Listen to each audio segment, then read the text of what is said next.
Hello there, I'm Scotty. You're not, and welcome back to Martial Arts Month. We are nearing the end. But today we talk about American Ninja 4, subtitle The Annihilation. And unlike other movies with the subtitle Annihilation, this one's actually not that bad. However, there is something we need to talk about before we get to it. So, if you saw the cover for this and saw, oh look, Michael Dudikoff and David Bradley are in this, wow, this is going to be awesome. Prepare for disappointment, because we don't get that. David Bradley wanted that. Michael Dudikoff, who was in full prima donna mode at this point, said no. So the original pitch was what David Bradley wanted him and Dudikoff to be working side by side in this film. Dudikoff said, no, I'm the star. I want to be the big hero and come in. And once you know that information, yeah. I mean, I didn't know that going in. I was watching this. They mentioned Joe's name at the beginning of this, and then 3/4 of the way of the film, so this movie goes at a pretty decent pace. And then when we need to bring in Joe Armstrong, it comes to a halt. So here's the thing. At one point, Sean and his cohorts get captured. So now it's up to Joe to come in and save them. Joe, by himself. Keep in mind, there was the Delta Force that came into there, and half of them were killed, the other half captured. Then they send in Sean's buddy Carl, not Jackson this time. 2 guys in, with a doctor named Sarah that they meet up with, and Pongo. Pongo runs off because we need someone to help Joe later, and those 2 get captured, and so does Sarah. So now Joe, one person, is now going to come in here and save the day. Can you tell that Dudikoff had some kind of clause in his contract for this? Because it's pretty much he's sucking his own dick at this point. And once you find out that, yeah, Dudikoff was being all prima donna, he was being all Jean-Claude Van Damme in 1994 on Street Fighter prima donna. Because, like I said, David Bradley, he pitched the idea of them working together, and Dudikoff said, no, I get to be the hero. And so that's what happens. And like I said, most of the film, it works. Until the last 45 minutes when they have to go get Joe, it comes to a halt so we can watch Michael Dudikoff suck his own dick, basically. That's basically what happens. So we start off with this Delta Force people invading random country. I don't know what it is. And it's a pretty good scene, actually, where they're then confronted by ninjas who kill half of them, like I said, and save a bunch. And I'm still confused after watching the movie. We see them kill quite a bit of them. But then, all of a sudden, there's this great scene where they're, in the water, trying to go through, and then all of a sudden, a bunch of ninjas just surround them, and they're held hostage. And there's another big complaint I have. The same complaint I had about the previous one is that the villain in this is old stuffy white guy, much like the last one. Now he's an old stuffy British guy, and this sheik who doesn't even know which way Mecca is to pray. I don't know. And this guy goes on and on about Allah, that I was for sure at one point the British guy was just going to shoot him and say, I've had enough of you. But no, he does get shot in a way, but no. So yeah. So, with them held hostage, there's only one person they can call, Sean Davidson. Played once again by David Bradley. This time, not with Jackson, but he is with a guy named Carl, who we never met before. And somehow they both work for the CIA now. And it's Carl's wedding. And they just take off.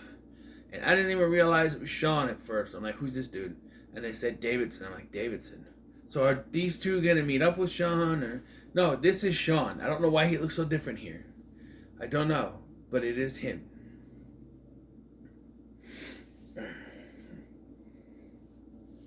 And, yeah, so they're briefed on the mission.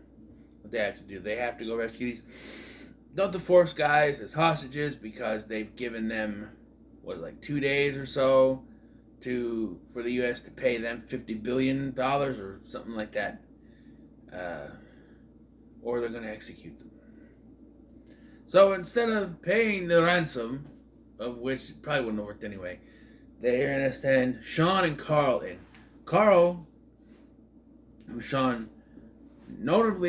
voices his opinion that Carl is not a field operative, but they send him anyway, and he does sort of, they try to pull off things like the stunt double falling on his face, because he's not a field operative, but then he busts out karate at random times too, so he knows something.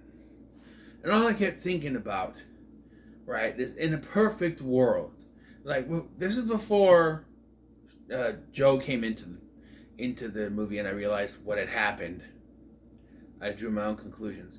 But I'm thinking, so this wedding, why couldn't it have been Jackson's wedding? He's getting there. That's the way to have both Joe and Sean there, because that's their mutual friend. They don't know each other. Except they do, because first of all, when they are brought in, when Sean and Carl are brought in, Sean says, why don't you try Joe Armstrong? And they said, well, he's in the Peace Corps now, he's retired, and he's teaching kids now. We tried, basically he told them to fuck off, basically. And yeah. And then, yeah. We'll get to it later, but, so, they arrive in fictional, generic, island country, when they meet Pongo, who has seen too many American movies, apparently, and takes them to this bar, where we have to have a prerequisite bar fight scene in these movies, I guess. But unlike with skilled fighters, or even the Stay-at-Home Dads Association from the second one, we get the Hillbilly Jim lookalike and another little scruffy guy that... Look, I get maybe the budget on this movie wasn't that much, but their breakaway items are way too breakaway. The bottle that Carl hits the Hillbilly Jim guy with breaks way too easily. It's like, it crumbles before it even hits his head, I think. And then they are throwing them into chairs, into a pool table, and they crumble way too much. Especially the pool table. It crumbles barely on impact. It's barely on impact, and the thing crumbles into a million pieces. They really built those things too breakable. It's too gimmicked. When a tables match, and the WWE looks more realistic than going through a snooker table, as they say in that one movie. What was it? Bloody New Year, whatever it was called. Take one boy, you take one girl, and then little love, and you shake it up, shake it up. That's the recipe for romance. That movie, Bloody New Year, whatever it was called. So anyway, yes, but they realize, they're the ones there to help, sure, but... So, guy behind the bar takes him upstairs to talk, and bad guy just so happens to know that Sean and them are there. I know they show a guy earlier noticing them. So yeah. And shows up. I do like this though. Because they cannot see you here, so they just throw him in the closet. So then we'll go out the window. Throw him in the closet. And so he asks the guy, where are they? I don't know what you're talking about. Shoots him in the head. And I like this cut because they don't show it.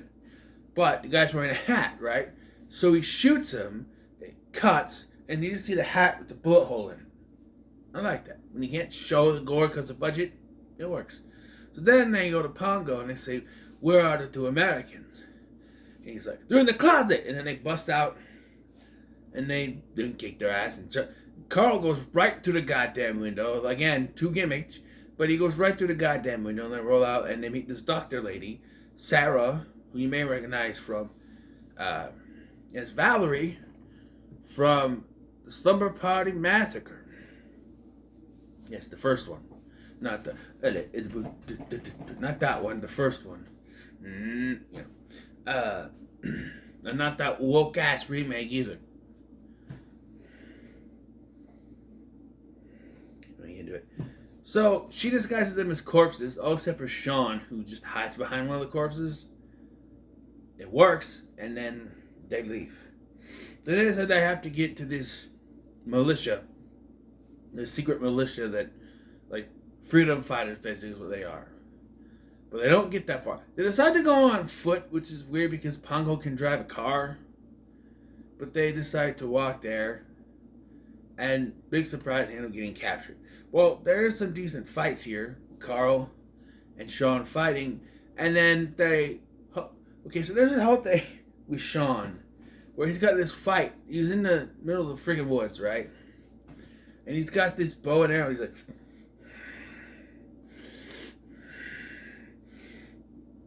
And then he starts using it. And there's a weird edit where someone shoots an arrow at him. He grabs it, and then it cuts to the arrow then going through another ninja. Or that going back and going through that ninja. And it makes it look like he just grabbed it and threw it back. But your arm would not have enough force to throw it hard enough to do that. You hear, they do make it sound like he used a bow and arrow, but unfortunately, they do not get, because the other 3 are huddled in a bush. Pongo is able to get away, and the other 3 are captured. Yeah, so he gets away, and then the agency goes to talk to Joe, who is in the Peace Corps, and he's a teacher now. He's teaching kids. And he said, I already told you no. But then once he says, your friend Sean has been captured. He needs your help. And I went, man, they don't know each other. They don't know. No, they don't know each other. Unless the other kid at the beginning of the 3rd one was Sean, which I call bullshit. They don't know each other at all. They had to rewrite the 3rd one to fit the character of Sean because Dudikoff said no. And now they have to say that they're friends so that this plot works because Dudikoff said no to working with them. Otherwise, like I said, they could have been at Jackson's wedding and they were all 3 brought in because they were all 3 were there. Right?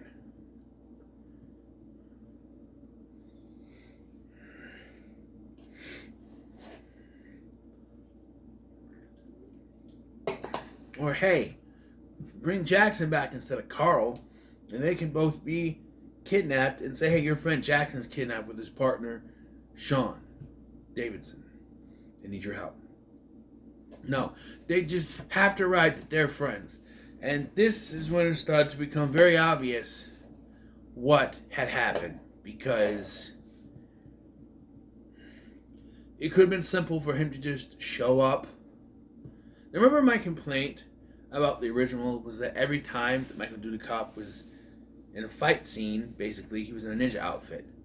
Now here, his face is prominently displayed in most of these.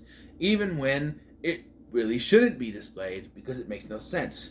So first of all, he gets over there, he meets Pongo, he talks with the militia people, with the freedom fighters to come up with a plan. But then goes in on his own because, fucking his own dick now. Yep, so he goes in, first of all, he disguises himself as a priest.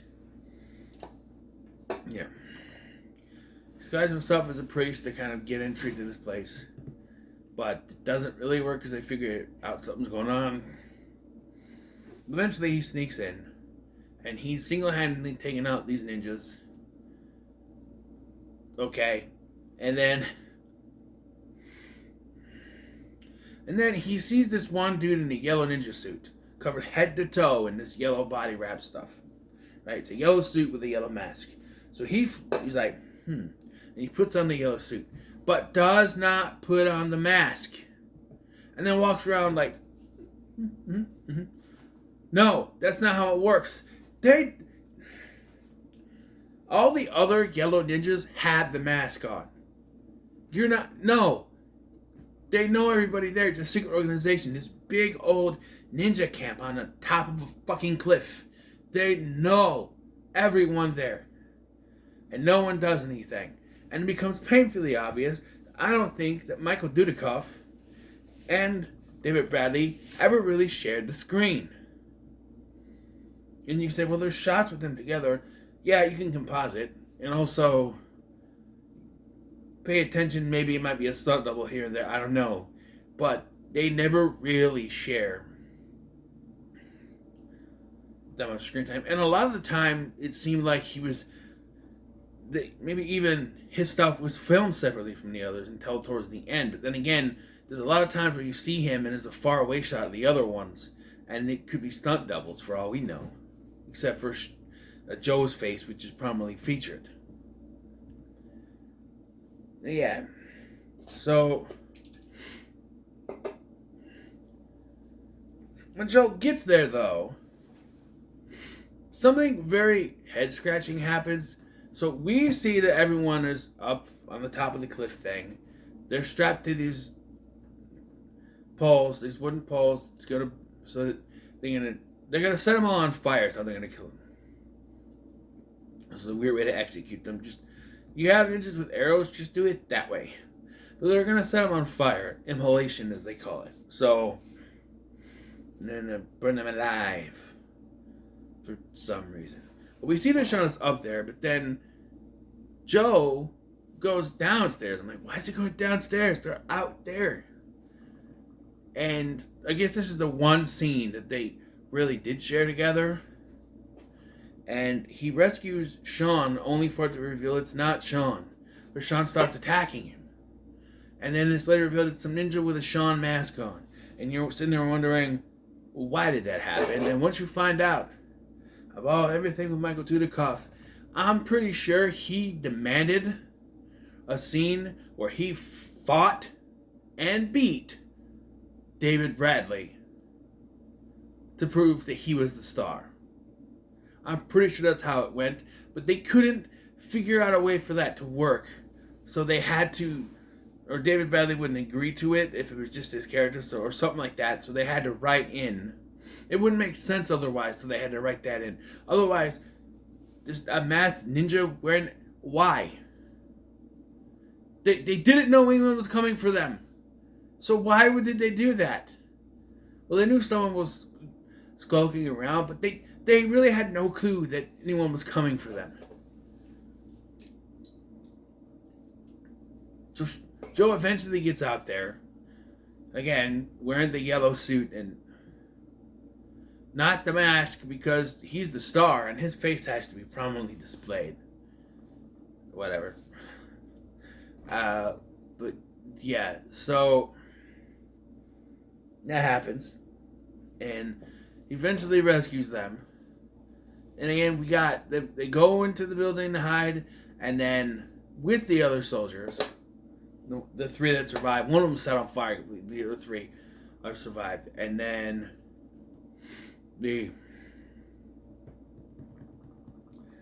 so then Sean goes out to help Joe. So there's Carl and the two mercenaries, and they tell Sarah, no, stay there. Why is she staying there? So she can then get captured by the stuffy old white dude, British dude. And then Joe can fight him while Carl fights off. First of all, he fires a bazooka or a rocket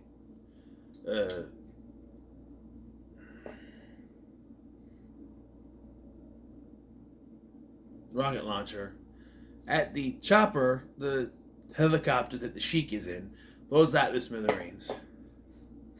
And then he fights off like another ninja. I don't know if it's a superpowered ninja or another one. He fights off a ninja. And then Joe, I think Joe fights off the Super Ninja because of course he does. And then they defeat them. I think the old British dude dies. And then Joe, this has to have not been in the same thing because he goes, Sean. And then they show a shot of Sean going like this. And he's like, I'll be at the school. And then walks off, literally walking over the dead bodies of the ninjas. Like, oh, this guy came, he saw, he conquered, and left nothing in his wake. Left all this damage in his wake. And it's like, fuck off. This Michael Dudikoff had his dick so far down his throat he could feel it sticking out of his ass at this point. I mean, come on. Look, I watched this and there has to be something that happened here. And upon learning what actually happened, yeah, fuck that.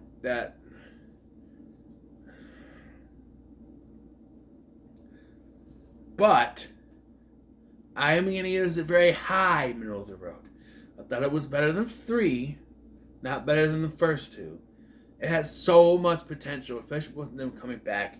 But one man's ego had to ruin it all. Thanks a lot, Dudikoff.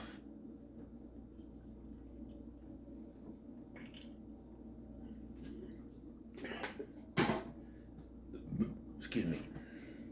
So yeah, what are your thoughts on American Ninja 4? Let me know in the comments below.